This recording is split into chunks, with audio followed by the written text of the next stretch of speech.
All right, let's talk about how you can actually have a conversation with your data. We're going to learn the basics of SQL, which is really just the language you use to ask questions and get exactly the answers you need. So, picture this. You've got a digital phone book, not with a few hundred names, but with millions, maybe even billions.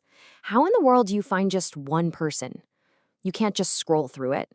Well, that's the exact problem databases solve all day, every day. And we're about to learn their secret. To get our hands dirty, we're going to use this super simple table right here.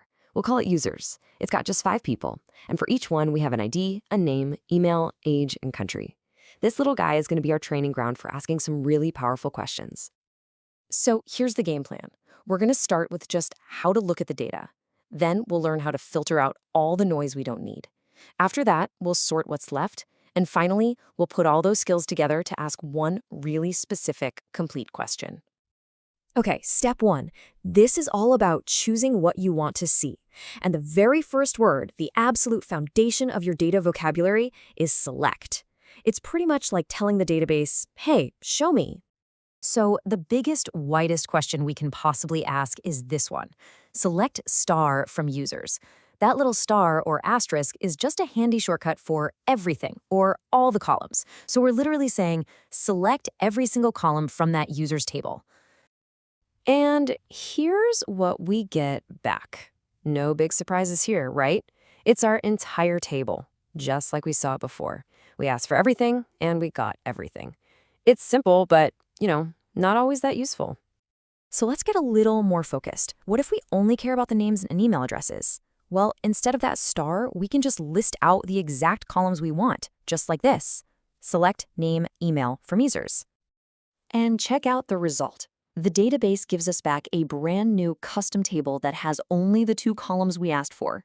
See? We're already starting to shape the data to fit exactly what we need.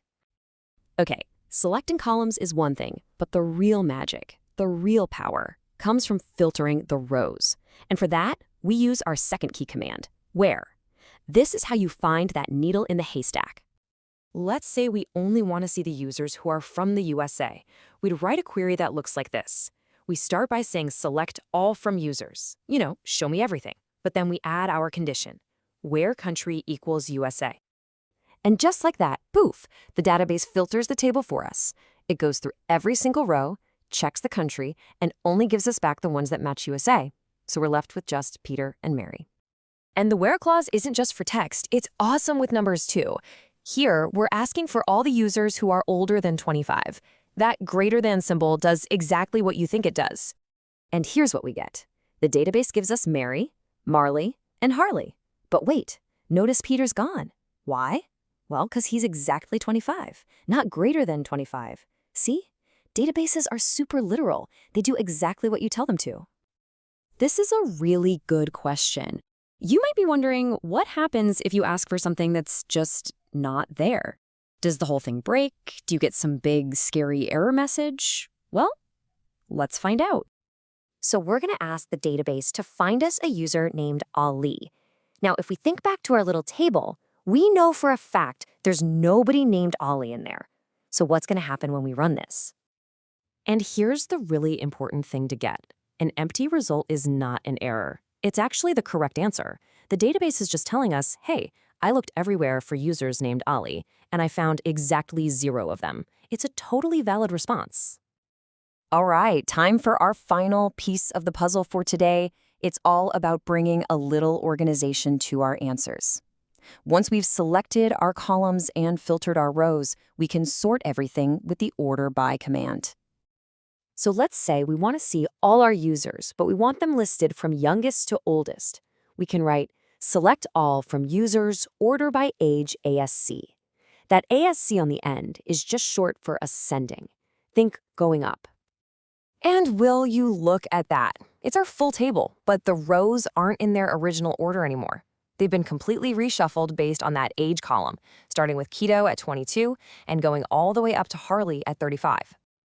Okay, this is it, the grand finale. We've learned to select, we've learned where, and we've learned order by. Now for the really fun part, putting all 3 of them together into one single, powerful, super precise question. But here's a little secret. A peek behind the curtain at how the database actually thinks. Even though we write select first, that's not what it does first. It actually starts by finding the table, then it applies our filter, then it sorts those filtered results, and only at the very, very end does it decide which columns to actually show you. So let's write out our full command. We're telling the database, select all the columns from the users table, but only show me the ones where the country is USA.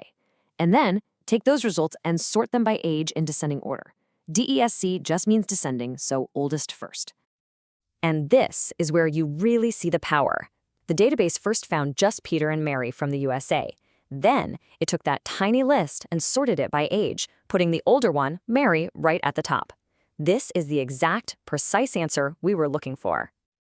So there you have it. That's your core toolkit. Select lets you choose what columns you see, Where helps you filter out all the noise, and Order By lets you organize the final results exactly how you want them. With just these 3 commands, you're not just looking at data anymore. You're having a real conversation with it. You just learned the basic grammar, so the only real question left is, what are you going to ask first?